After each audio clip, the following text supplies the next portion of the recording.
Whew! 2020.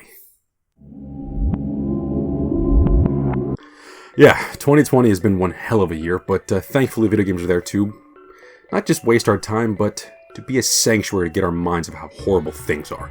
But yes, thankfully 2020 had just a freaking laundry list of amazing games, whether you like indie, AAA, or freaking old freaking franchises or brand new series. This was the year to just love everything. But yeah, there are just too many games to count, and this list was hard to make, so it was very, very difficult for me to just give you guys my top 10. And yes, this is my own personal top 10. If you guys don't see your number one game of the year on this list, it's just my own personal list, so don't get all mad at me. Although I do want to hear your guys' list in the comments below. But yeah, this is only going to be 2D games. I have a whole other VR list. This is what I'm telling you, there's a whole bunch of slew games, so yeah, this is easy for me to make. But yeah, this is only 2D games. So if you want to watch VR, go on over that video because it's coming at the exact same time as this one. And if you already watched that one, welcome here. But yeah, only stipulation, no re-releases, because as much as I like to put Persona 5 Royal on here, it's just a re-release, and this already made my top 1 in another year. I think it was 2017 or 2018. Regardless, I cannot complain to put this in here, even though this is an amazing game, and probably easily in the top 10. But yeah, regardless, let's get to it. Here's my list of the top 10 games of 2020.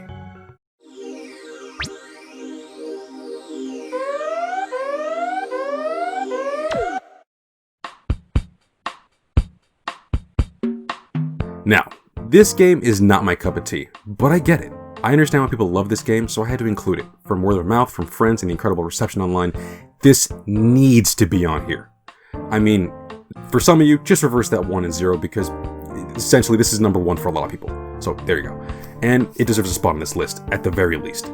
Especially since how shitty this whole year was. This was a saving grace for people's sanity, and it's easily the reason why the Switch became the best-selling console of the year. Animal Crossing is by far a staple of the video game industry, since the GameCube era, and it's good to see that nothing has changed. New Horizons is comfort food, and it's just the way people like it.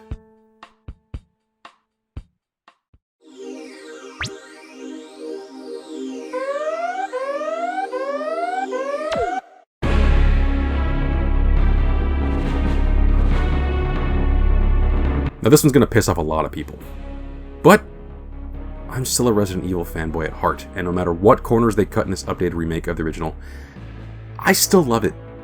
It utilizes the same gameplay from my favorite game of 2019, but with a few new bells and whistles. This game sets out to do one thing, and that's to make Jill Valentine and Nemesis shine, and it does not disappoint in that regard. Tons of great set pieces, a multitude of unlockables, replayability is at an all-time high here, and while it is a remake of RE3, it delivers a more natural bridge between Resident Evil 2 and Resident Evil 4. Oh, and yeah, I like Resistance. Sue me. But yeah, this is a damn good follow-up to Remake 2, even if it wasn't a perfect remake of the original Nemesis. And in that regard, trust me, I know. I made a whole video about it.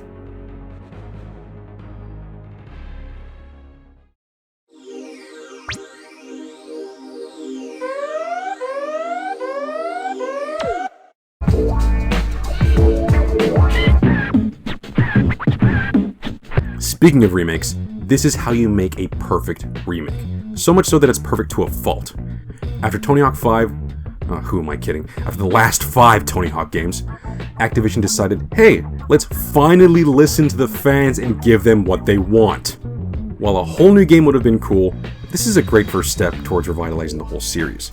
Essentially, they took Tony Hawk Pro Skater 1 and 2, put in a new engine, recreated all the maps with bitching new HD graphics, and kept the same phenomenal gameplay we all know and love. Is it nostalgia? Well, of course it is. But it's also partly don't try to fix what ain't broken. Add in the revert system from Tony Hawk 3, a decent create a skate park mode, and price it at a fraction of a brand new game. And you have an instant hit. Now, for the love of God, if you guys are going to keep going with the series, remaking 3 and 4 is cool, remaking Thug 1 would be awesome, but please stay away from motion controls and VR.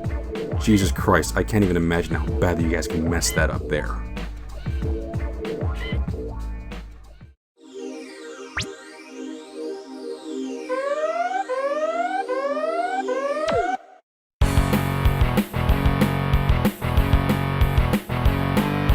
Doom 2016 brought FPS gaming to its roots, which essentially was balls-to-the-walls, fast-paced, gory action.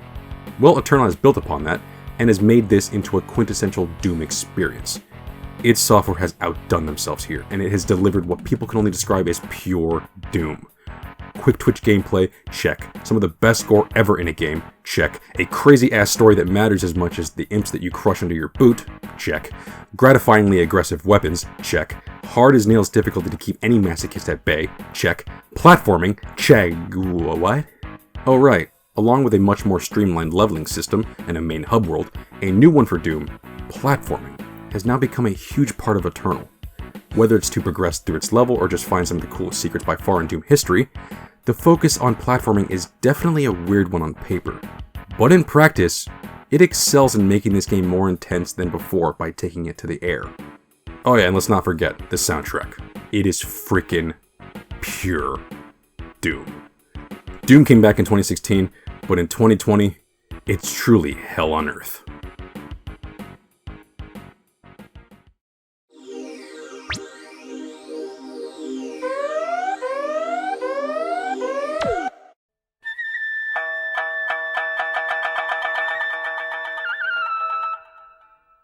At a distance, this thing is a thing to just marvel at. Its graphics are absolutely gorgeous. I mean, this is debatably the most sublime game on the PS4 by far. But once you begin to actually traverse the world inside of it, you are left with one of the most rich experiences on the console.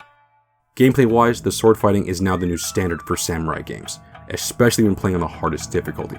Taking down a whole group of Mongols is extremely rewarding. Unlocking new techniques and stances through the classic skill tree mechanic is a worthwhile bit of strategy that adds to the overall experience. The lush open world is inviting, and yet keeps the player on their toes of what might be out there. Tons of content, a huge map, a deep rich lore. Oh, and to top it off, you can play this whole game in Kurosawa mode. Yeah, just change the spoken language to Japanese, and you're playing an Akira Kurosawa film. This is awesome.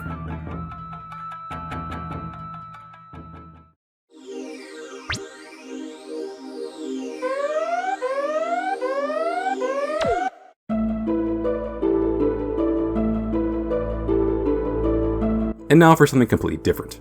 Vanillaware has definitely made a name for themselves these past couple generations, for making weird obscure games that are instant cult classics the moment they are released. But with 13 Sentinels Aegis Rim, I think they've hit a new all-time high. Half side-scrolling visual novel and half strategy game, the game feels like you are playing through an honest-to-god anime. With simple yet strategic mech battles, the game truly feels like nothing else out there. While the gameplay may not be everyone's cup of tea, even though I do thoroughly enjoy it because of how hectic it can get, the main reason to play is the completely bonkers plot that takes itself seriously enough to keep the player invested. And what do I mean by bonkers? You follow 13 characters across a kaiju and mech-centered plot that involves a heavy use of time travel and aliens. Yeah, it gets pretty fucking nuts. Especially if you're trying to follow along.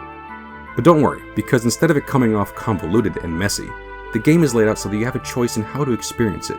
You choose what character arcs to complete in whatever order you want, as well as choose what battles to do. Everything is up to you.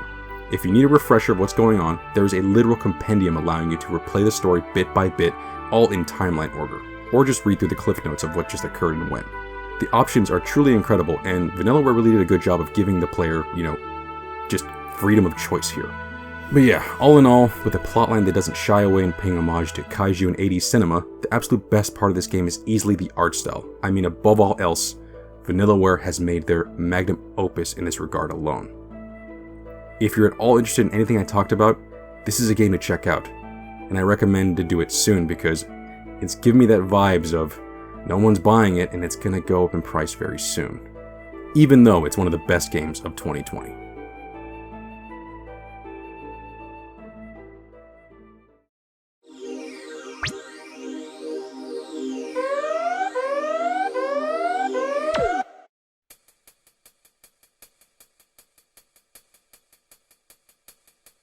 This definitely feels less like a remake and more of a reimagining. And honestly, that's why I adore this game. I'm not going to say something crazy like it's better than the original, even though in many respects it very much is. Instead, it feels like its own thing that demands you to play the original very much like Resident Evil 2 Remake does.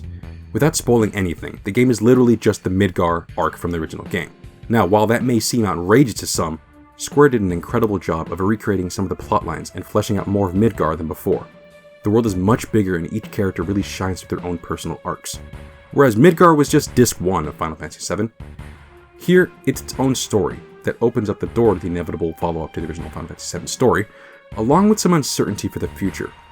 But yeah, regardless, the gameplay is great, whether you choose real-time action fighting or turn-based. The graphics are just awe-inspiring. I mean, seeing Midgar in today's graphics engines is truly remarkable, and the soundtrack is more than likely my favorite music that came out the whole year. The reimagined songs from the original are so damn good, and I often debate which versions of each song I prefer now. Bottom line, whether you play the original or you're just brand new to the series, from just the characters to the writing, just to the freaking beautiful lore that they recreated here, it just makes the whole experience feel brand new, yet nostalgic.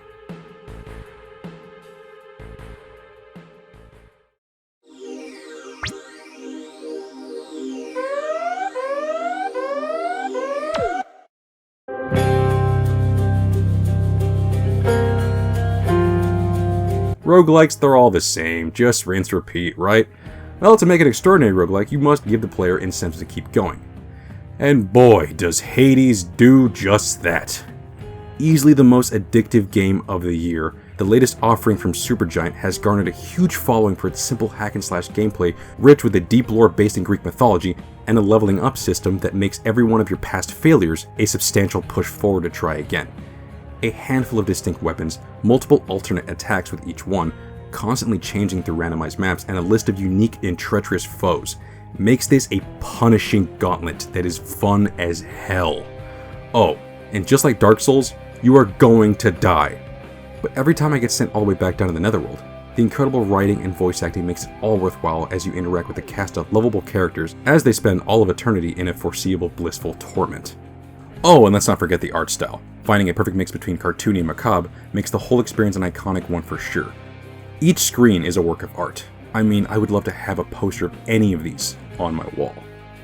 Indie games have come a long way these past generations, and it's good to see the developers of Bastion and Transistor are still working hard to give us a quote-unquote budget experience that is far better than most AAA games out there.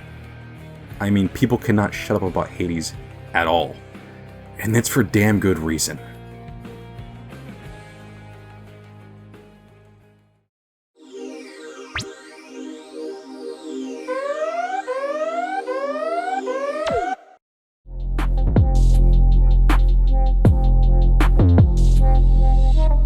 Now, I just want to preface this. I bought this on the PC. Now, I get it. People are saying, oh, this game's horrible on the PS4 and the Xbox One. It freaking runs like shit. This thing is a horrible game. And I can't argue with that. I've seen the videos. I know the freaking news out there. This game is a dumpster fire on PS4s and Xbox Ones. But I'm playing the PC version on a decent computer, and thankfully, I've run into literally none or very small bugs. So I am not, when I'm reviewing or I'm talking about this, I am not talking about those versions. I get it. Those are, if you're going to buy this game, do not get it for the PS4 or the Xbox One just yet until everything's freaking fixed, or if it's fixed at all. But if you are going to buy this game, there's no better version right now than the PC version. Cyberpunk just kept surprising me and luring me back in for more. Whether it was going through the story, infiltrating body harvesting labs, off-roading in the Badlands, buying a multitude of vending machine snacks, or just trying to buy as many cool vehicles as I could with money I got from solving ongoing crimes with my shotgun, what kept me hooked was the incredible world that CD Projekt Red built. Night City is a place I enjoyed getting lost in, and it's a world I will be visiting from now on until the end of time. CD Projekt Red made a great sandbox here that allows you to choose what you want to do.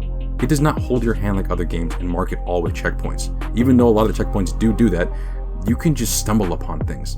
Explore the game and you'll be amazed at how much stuff you can find and how much the world is actually fully accessible and realized. Not to mention, the Blade Runner, Akira, Mad Max, and even Idiocracy aesthetic definitely just adds bonus points in my eyes, because those are movies that I absolutely love. And to have them all pretty much mixed well together here makes this extremely worthwhile. Yes!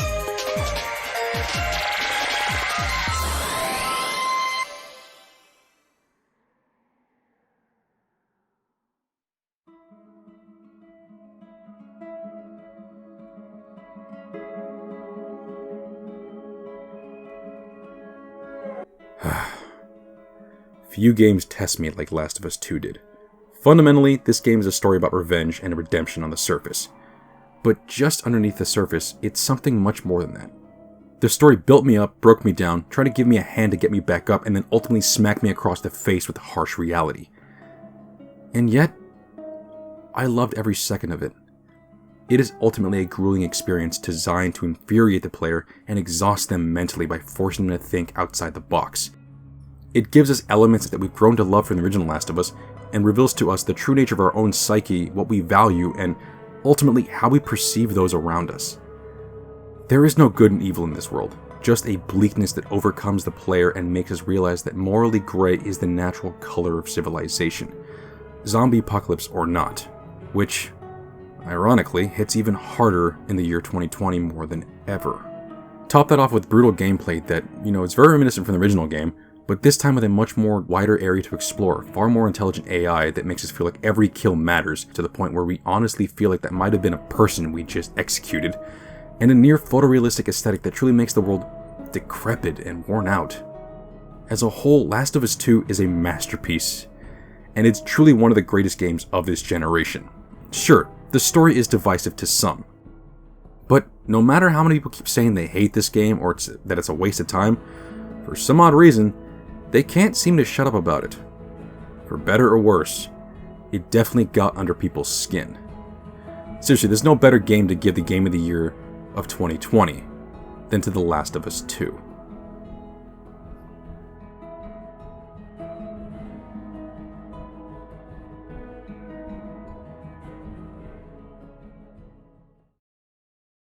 Well, that's the video. And yeah, 2020, as bad as it was for everything, thankfully the games weren't too half bad, and also the fact that we just got an amazing variety of just different titles, so anybody who had an interest in a certain kind of genre, or you could be picky this year and you'd still stumble upon a winner.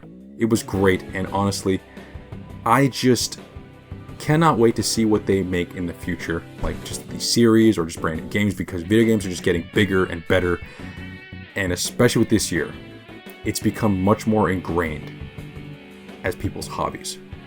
I mean, people had no choice, and thankfully games are there to just pick up the slack. But yeah, what am I saying? So, if you came for the VR video, thank you for watching both of them, but if you haven't seen that one, and you're interested in VR, or, just like seeing my face or listening to my voice, I don't know why you'd like to do that, but yeah, I have a VR video for the top 10 VR games 2020, check that on the end. There would be like a little button thing, or on the description. Regardless, that's the video. Thank you for watching, like, comment, and subscribe, and I'll see you guys later. Guess these labs and shit are all the way at the very top. Yep, the very top. That's good to know. Cloud, keep an eye on Barrett. Copy. What was that? I don't think I heard you. Speak up. I'll keep an eye on Barrett.